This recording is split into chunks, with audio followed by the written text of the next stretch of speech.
হাসিমুখে বন্ধুত্ব, মাঠে উত্তেজনা। বাংলাদেশ পাকিস্তান ম্যাচের গল্প। আজ ২-৪ জুলাই ২০২৫ ঢাকার শেরে বাংলা জাতীয় ক্রিকেট স্টেডিয়ামে ৩ ম্যাচের ত্রিদেশীয় সিরিজের তৃতীয় ও শেষ ম্যাচ অনুষ্ঠিত হয়েছিল।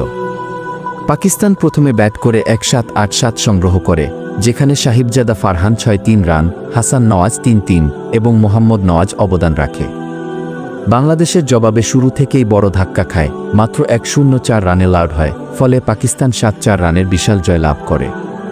ত্রিদেশীয় সিরিজে বাংলাদেশের জয় পরাজয় ছিল ২-১। ইতিমধ্যেই ২ ম্যাচ জিতে সিরিজ নিজেদের করে নিয়েছিল বাংলাদেশেরা, আর তৃতীয় ম্যাচে পাক জয়ের হাসিতে শেষটাকে সাজালো। সংক্ষিপ্ত বন্ধুত্বের কাহিনী। ম্যাচটা চলাকালে ঢাকার স্টেডিয়ামে পতাকা উড়ছে লাল, সবুজ আর সবুজ সাদা। দর্শক মনে রাখে, আমরা শুধু প্রতিদ্বন্দ্বী, কিন্তু একই ধর্মের বোন ও ভাই। পাকিস্তানের ব্যাটিং শুরু। ওপেনার ফারহান ও শায়েমের সন্ধানী ১-৯ ওভারে ১৭৮ রানের পুঁজি স্টেডিয়ামে উচ্ছ্বাস ছড়িয়ে দেয়। বাংলাদেশের বোলিং টস জিতে ফিল্ডিং শুরু করেও কয়েকজন ব্যাটার বাদে কেউ পারেনি লড়তে, ফলে দল অল আউট হয়ে যায় মাত্র ১০৪ রানে। খেলা শেষে মাঠে দুই দেশের পতাকা একসাথে উড়ছে, কাঁধে কাঁধ মিলকে বন্ধুর মতো ক্রিকেটাররা দাঁড়ায়।